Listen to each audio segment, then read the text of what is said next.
A FIFA vai encerrar 2026 com a maior receita anual da sua história, 8,9 bilhões de dólares só com a Copa do Mundo. O ciclo completo de 2023 a 2026 deve passar de 13 bilhões de dólares. Isso é 72% a mais do que o ciclo anterior encerrado no Catar. E mesmo assim, segundo o Goldman Sachs, o efeito da Copa sobre o PIB dos países sede é estatisticamente irrelevante. Os dois números são verdadeiros e é a distância entre eles que conta a história de como o futebol virou uma máquina de capturar receita em escala que nenhum outro esporte chega nem perto. E o desenho do torneio explica quase tudo, porque pela primeira vez na história, a Copa é disputada em 3 países diferentes: Estados Unidos, Canadá e México. Pela primeira vez, são 48 seleções e não 32, e 104 partidas e não 64. Capacidade total dos estádios ao longo do torneio, 7,2 milhões de lugares. No Catar eram 3,4 milhões, é mais do que o dobro. A expansão não foi só acidente, foi decisão estratégica do Conselho da FIFA sob a gestão de Giannini Infantino.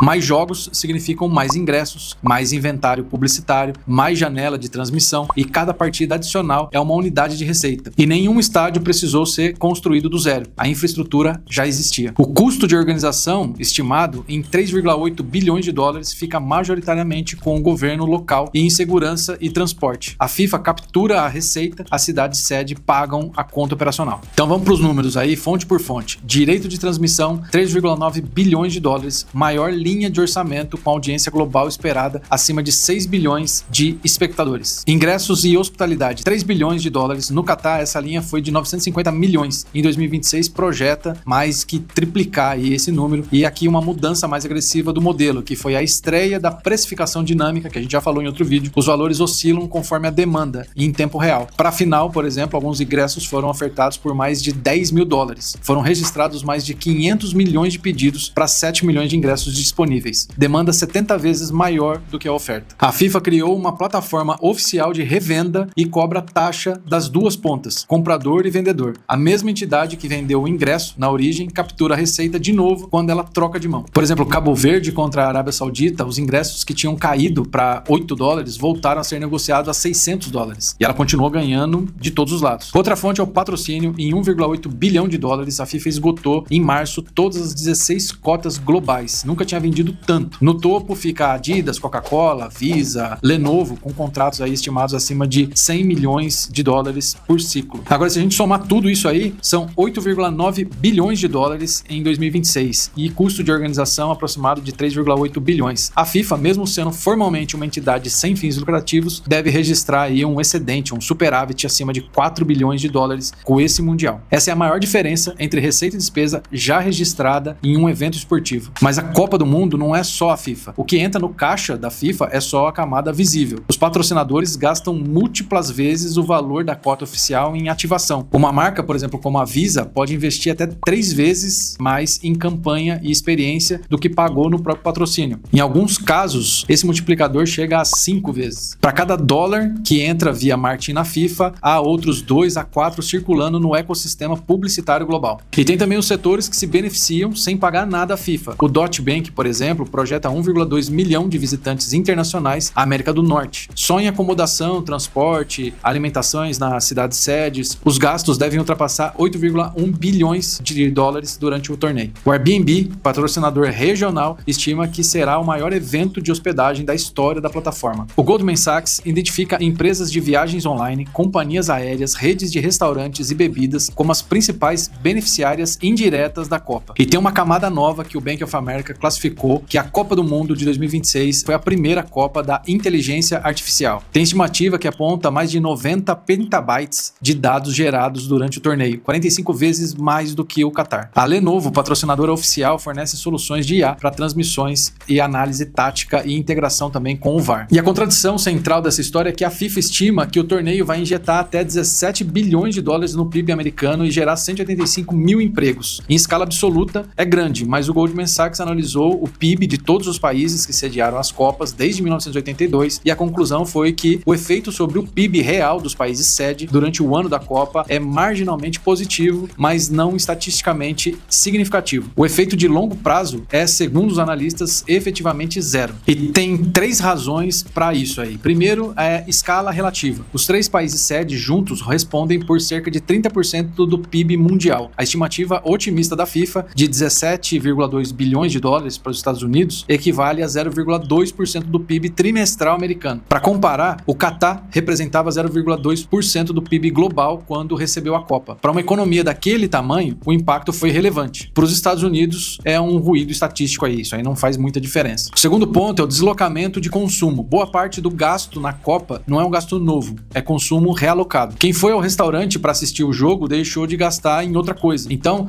as cidades-sede recebem turistas de futebol, mas afastam turistas comuns que evitam congestionamentos e preços inflacionados. Então, eles se movem e o consumo aí é reposicionado. Terceiro ponto, e o mais importante, é que a grande maioria dos mais de 5 bilhões de pessoas que vão acompanhar o torneio vai fazer isso sem nunca pisar nos Estados Unidos, México ou Canadá. O consumo associado à Copa acontece no mundo inteiro, mas a receita publicitária, os direitos de transmissão e os patrocínios são capturados pela FIFA, que tem sede em Zurique. E essa é a engenharia do modelo. Os países sede pagam os custos operacionais e ficam com um impacto econômico difuso. A FIFA centraliza a receita, as marcas pagam para acessar uma audiência global e o consumidor, em todo lugar do planeta, paga pelo produto final, seja na assinatura de streaming, no preço da camisa, na lata de cerveja, no ingresso revendido por 60 vezes o valor original. E isso vale apresentar também uma nuance nessa história aí. As cidades sede individualmente podem capturar ganhos relevantes, tá? O estudo da Deloitte para o mercado canadense estima que cada dólar consumido por visitante contribui com 1,09 dólar para o PIB regional. Para uma cidade média, isso significa receita tributária, ocupação hoteleira maior e exposição internacional duradoura. O problema é quando esse cálculo é extrapolado para a economia nacional inteira. É aí que vem o dado que precisa recontextualizar tudo. Porque, por exemplo, a Champions League hoje fatura mais do que a Copa do Mundo. Segundo a Sports Valley, a FIFA sabe disso, por isso vem expandindo o torneio e criou aí um Mundial de Clubes nos Estados Unidos, adotou precificação dinâmica e construiu plataforma própria de revenda. O movimento todo aponta para uma direção única: extrair o máximo de receita possível de cada minuto, de cada assento, de cada transação dentro do ecossistema de futebol global. Agora fica a pergunta se esse modelo que ela está implementando é sustentável. Isso porque o Sindicato de Jogadores e Ligas Europeias argumentam que a expansão do calendário ignora os limites físicos dos atletas. Organizações de torcedores apontam que acompanhar uma seleção até o final ficou muito caro para o público tradicional. E o Goldman Sachs sugere, com base em 4 décadas de dados, que o discurso de impacto econômico transformador para os países sede simplesmente não se sustenta. Só que o dinheiro continua entrando. Os patrocinadores continuam pagando recordes de cotas. E a próxima Copa do Mundo, em 2030, já está sendo desenhada com 6 países sede em 3 continentes. A lição aqui talvez não seja sobre futebol, e sim sobre o desenho da plataforma. A FIFA construiu, ao longo de décadas, o equivalente esportivo de um marketplace global. Concentra demanda, controla o inventário, captura taxas e múltiplos pontos de cadeia e terceiriza os custos operacionais para parceiros locais que enxergam o evento como uma oportunidade de exposição. É um modelo que se repete em diversas indústrias, do streaming ao varejo digital. Quem entende a regra do jogo escolhe o lado certo da equação. Olhando para esse modelo da FIFA, você acha que ele se sustenta nos próximos 20 anos ou estamos vendo o pico de um sistema que vai precisar mudar muito em breve? E se você ficou comigo até aqui no vídeo, deixa o seu like, se inscreve no canal e me responda aqui nos comentários aqui. Olhando para esse modelo da FIFA, você acha que ele se sustenta nos próximos 20 anos ou a gente está vendo aí um pico de um sistema que precisa mudar e mudar rápido? Deixa aqui nos comentários que a gente lê todas as opiniões de vocês aí, combinado? Valeu, até o próximo vídeo, fui!